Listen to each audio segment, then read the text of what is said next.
আসসালামু আলাইকুম ওয়া রাহমাতুল্লাহি ওয়া বারাকাতুহু।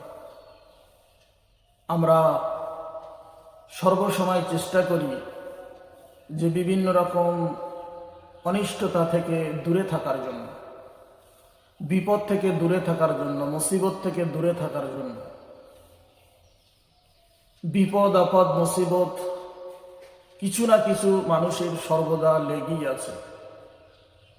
এ সম্পর্কে প্রিয় নবী মুহাম্মদ রাসূলুল্লাহ সাল্লাল্লাহু আলাইহি ওয়াসাল্লাম বলেন, কিছু আমল আছে যদি মানুষ সকাল ও সন্ধ্যায় এইগুলো তেলাওয়াত করে এবং পড়ে, তাহলে সমস্ত বিপদ আপদ মুসিবত যা কিছু আছে সমস্ত বিপদ থেকে সে রক্ষা পেয়ে যাবে। এমনকি এমন একটা দোয়ার কথা আমি আপনাদের শেখাবো, এই দোয়া যদি কোনো মানুষ পড়ে, তার কঠিন রোগ যদি হয়, তবু আল্লাহ পাক রব্বুল আলামিন তার রোগকে শিফা করলে ইনায়েত করবেন। দোয়াটা হলো ছোট্ট একটা দোয়া, সকলেরই জানা দরকার। তার কারণ প্রতি মানুষে আমরা চিন্তায় থাকি, বিভিন্ন রকম কষ্টে থাকি। আপনার শরীরে কোনো জায়গায় যদি ব্যথা বেদনা, কোনো জায়গায় যদি অসুবিধে দেখেন, সেখানে হাত রেখে যদি 2-3 বার এই দোয়াটা পড়েন, সঙ্গে সঙ্গে দেখবেন ইনশাল্লাহ আল্লাহ চায় তো আপনাকে ভালো করে দেবে।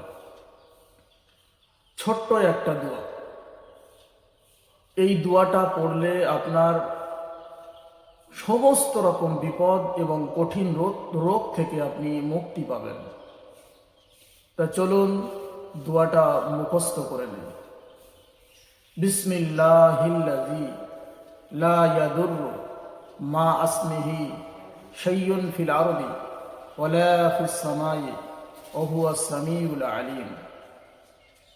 আবারও বলছি, বিসমিল্লাহিল্লাযী লা ইয়াদুররু মা আসমিহি শাইউন ফিল আরদি ওয়ালা ফিস সামাই ওয়া হুয়াস সামিউল আলিম।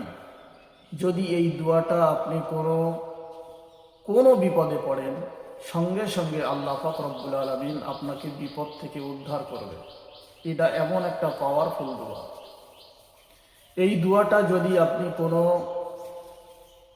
জ্বর জারি, বাচ্চাদের যত রকম কিছু হোক না কেন, শারীরিক অসুস্থতা, তাদের মাথায় হাত রেখে যদি 2-3 বার পড়ে তার গায়ে দম করেন বা ফু দেন, দেখবেন বাচ্চাটা আস্তে আস্তে সুস্থ হয়ে যাবে ইনশাল্লাহ। এই দোয়াটার এত পাওয়ার, তা আজ থেকে আমরা ইনশাল্লাহ আমল করে নেব।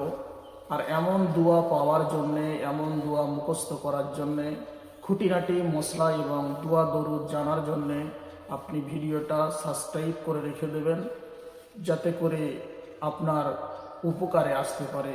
আমিন।